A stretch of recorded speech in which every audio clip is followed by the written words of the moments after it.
Research, development, extension, and innovation form an integral part in the vision of the Visayas State University as a globally competitive University of Science and Technology and Environmental Conservation. In the midst of the COVID-19 pandemic, the Visayas State University has sustained its research, development, extension, and innovation initiatives. Critical research activities were carried out in order not to jeopardize and affect target outputs. Researchers have employed various strategies in order to continue to implement research activities that are very relevant and responsive in addressing critical issues brought about by COVID-19 pandemic. The RDEI initiatives and innovation of the university during this time of pandemic have achieved positive outputs and good outcomes. The lessons learned from this pandemic can provide inputs into devising local policies to mitigate adverse effects of any future pandemic. The case studies conducted also showed the critical role of improving food self-sufficiency and the local coping mechanisms adapted to improve well-being of affected individuals. We have a project working with farmers in Ormoc City. So on the onset of pandemic, we wanted to know kumusta sila. So in the first 2 months, we conducted ano yung immediate impacts for them. It is for us to be knowledgeable or to be informed about these impacts so we can better craft interventions for future activities. We found out that farmers are still constrained with their resources. They are not as resilient because they are still worried about the current events. Also, the larger impact was about the marketing. They don't have the networks, who to sell. The buyers are now buying less. They don't know where to sell their goods. This affected their income, kaya it's labor displacement. Naghahanap sila ng alternative works for them to sustain their livelihood. From the results of the study, we have provided 4 recommendations. One is to improve their resiliency. They do not have much farming resilient practices or climate resilient practices. Second, we need to develop their entrepreneurial thinking. They need to be knowledgeable on the risks involved in the farming and to allocate specific resources. So lastly, it was recommended to provide stimulus and relief packages. Farmers are constrained of what to do. So having the stimulus and relief packages would provide them calmness and easiness for them to work out on their next steps of their farming businesses. One observation that struck me the most when conducting this research was the farmers' huge reliance on their vegetable production. We're noting there are no buyers because buyers cannot go to the area and buy much. They need to search for alternative works. Farmers would now go to construction or being a tanod just to sustain their livelihood and their household. Knowing the farmer situation, we then redesigned our project activities. So we incorporated entrepreneurial concepts on our trainings, on our project. We also introduced financial literacy training.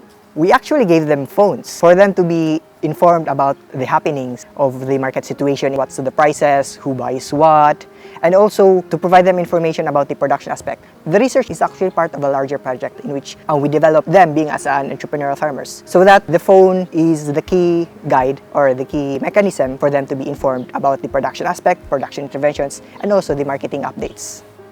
So our first project is on assessing on the impact of the pandemic on the well-being of our nurses who are actually working in frontline.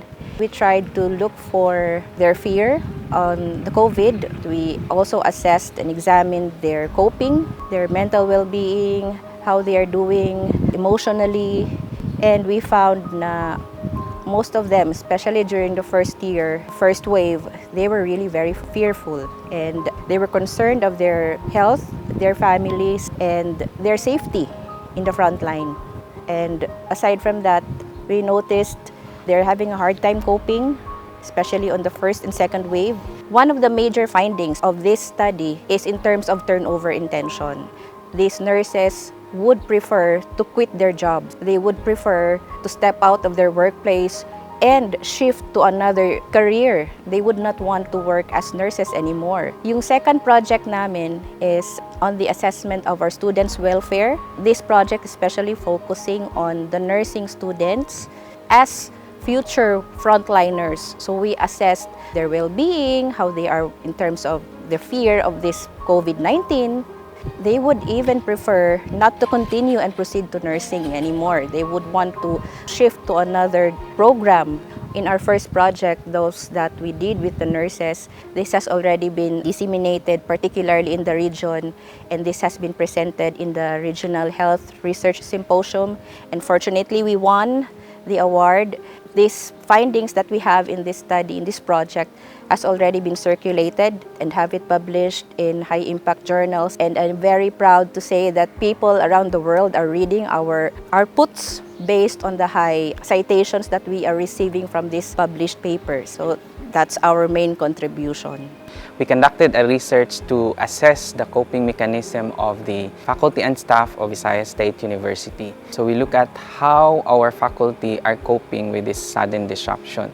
And results showed that the coping mechanisms of the faculty and staff is, since they have now time to stay at home, they actually do a lot of household work. And in addition, there was an increase in participation for vegetable and ornamental related production. And this is the rise of our plantitos and plantita at that time.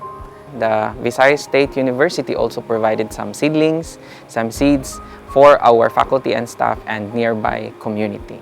During this period, there was an intensification of localized vegetable production that also helped mitigate the disruption in the anticipated changes in the supply chain in our vegetable production. We were able to collect feedback. They were happy. It's like we have this need and the university has its raw materials. The results are actually published in 2 journals. One we have in the University of South Pacific in Thailand, so there's a journal, and also from Visayas State University, our Annals of Tropical Research. We really believe that root crops can play a big role in the fight against the COVID-19 pandemic because the root crops are naturally healthy. They contain certain nutrients that can help boost our immune system, and they are very easy to grow. No? So they can actually offer immediate food in the case of lockdowns and travel restrictions. So they can also become an easy source of income because we can easily sell them